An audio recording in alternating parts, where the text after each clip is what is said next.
Eu creio que Deus tem muito a falar no nosso coração essa noite, amém? Eu queria te convidar a abrir a palavra do Senhor lá em 1 Timóteo, capítulo 5, versículo 8. 1 Timóteo 5, 8. Gente, eu queria de coração convidar você a estar com a gente nesse acampe. Tenho certeza que Deus ele vai tocar a sua vida de uma forma como você nunca foi tocado antes. A programação está incrível, aquilo que Deus tem ministrado no nosso coração é algo incrível e eu não queria que você ficasse de fora, amém?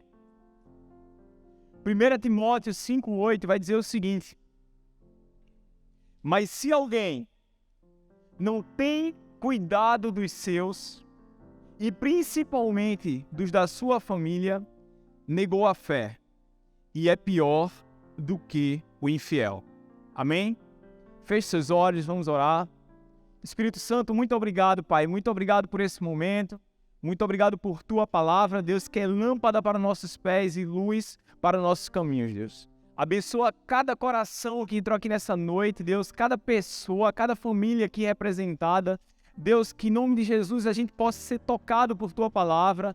Deus, nós cremos que Teu Evangelho é poderoso para transformar qualquer situação, Deus. Então entregamos essa noite em Tuas mãos. Que cada mente esteja cativa aqui a Teu entendimento, que cada coração esteja disponível como terra fértil a receber aquilo que o Senhor tem para ministrar.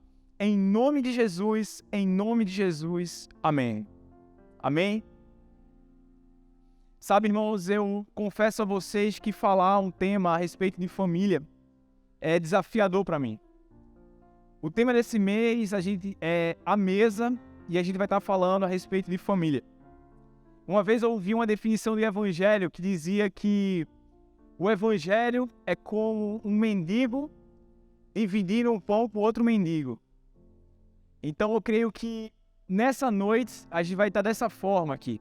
A gente vai estar sentado à mesa com uma grande família, comendo juntamente com o nosso Pai. A Bíblia fala que chegará um dia que Deus ele derramará fome sobre a terra. Mas é uma fome não de pão e uma sede não de água, mas fome de ouvir a palavra do Senhor. E eu creio que nessa noite tem pão na mesa para todos nós, amém? 1 Timóteo 5,8, Deus ele vai falar a respeito de família. E Paulo ele alerta Timóteo e diz, olha, mas se alguém não tem cuidado dos seus, e principalmente dos da sua família, negou a fé, e é pior do que o infiel. Em algumas versões vai dizer, é pior do que o descrente. Sabe, irmão, se nós que somos cristãos, a gente tem aprendido que quando a gente vive uma vida de pecado, quando a gente vive uma vida que não cremos no Senhor, nós nos tornamos inimigos de Deus. É uma situação difícil, sim ou não? Sim ou não? Agora imagina só Deus, através de Paulo, nos alertar e dizer, olha, se você não crê em Deus, você se torna inimigo de Deus. Se você não crê em Deus, você se torna alguém escravo do pecado. Se você não tem Jesus na sua vida, você vai ser alguém que vai andar distante do Pai. É uma situação difícil. Mas Paulo ele nos alerta algo muito mais importante. Ele diz, olha, aquele que não cuida dos seus, principalmente dos da sua família, negou a fé. E é pior do que o descrente. É pior do que você viver uma vida de pecado. É pior do que você viver distante de Deus. É pior do que você viver uma vida sem o Pai.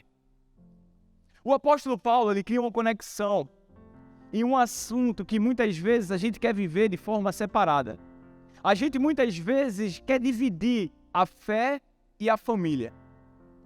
Uma vida que eu levo com Deus é uma vida particular, uma vida que eu vivo com minha família é outra vida diferente. Muitas vezes a gente tem essa visão deturpada. Muitas vezes a gente não tem esse entendimento, mas Paulo, nesse momento, ele está trazendo uma conexão, dizendo, olha, é uma vida indissociável, é uma vida que não tem como você dividir. Se a pessoa não cuida da sua família, a qualquer momento essa pessoa também vai negar a fé. A qualquer momento, essa pessoa também vai negar a Deus, vai se afastar de Deus. É por isso que Jesus, em certo momento, ele fala, olha, como é que você pode dizer amar um Deus que você não vê, se você não ama o seu irmão que você vê?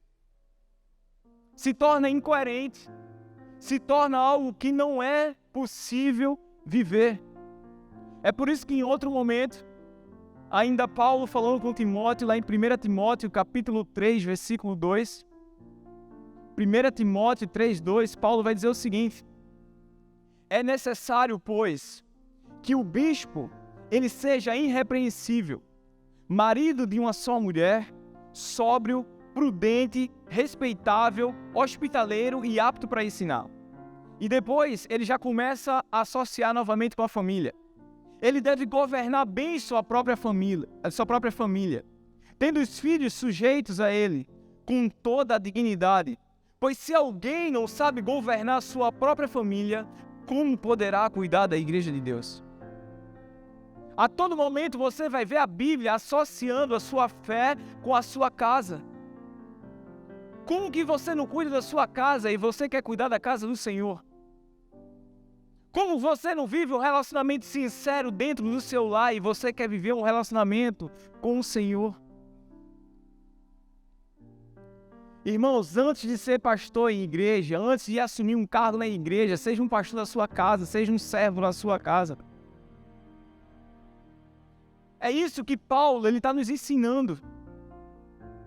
A gente não pode se acostumar, sabe, a dividir aquilo que Deus ele disse, olha, tem que andar em conjunto, tem que andar associado. Aí muitas vezes a gente tem uma vida toda errada dentro de casa, briga com a esposa, é rebelde com os pais, chega na igreja, quer adorar o Senhor e acha que Deus ele vai receber esse tipo de adoração. Uma vida dúbia, uma vida fake. Entenda uma coisa, quando você fere a família, você vai ferir a sua relação com o Senhor. Quando você fere a família, você vai ferir sua relação com o Senhor. Abra comigo em 1 Pedro, capítulo 3, versículo 7. 1 Pedro 3, 7.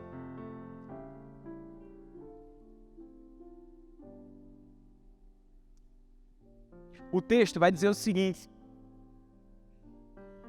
do mesmo modo, vocês maridos, sejam sábios no convívio com suas mulheres e tratem-nas com honra, com parte mais frágil e corrideira do dom da graça da vida, de forma que não sejam interrompidas as orações de vocês.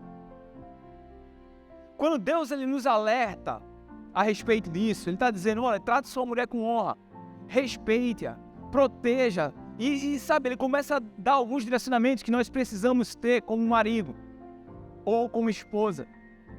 E quando Pedro ele nos alerta a respeito disso, ele não está falando apenas para que a gente tenha um lar confortável, ele não está falando apenas para que a gente tenha uma vida agradável, não é nada disso.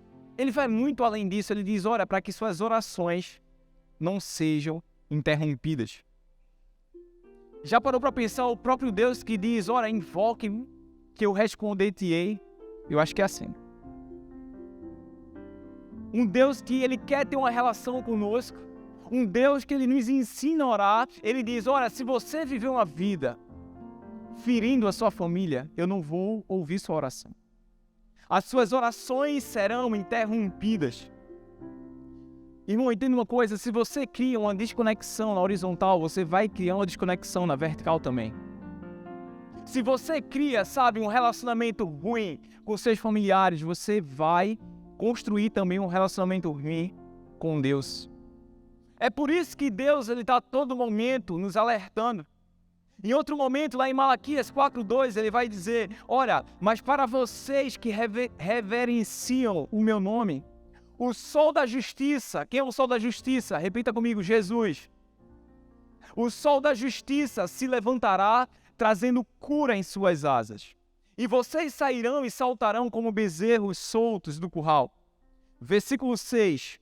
E ele fará com que os corações dos pais se voltem para os seus filhos e o coração dos filhos para os seus pais. Do contrário, eu virei e castigarei a terra com maldição.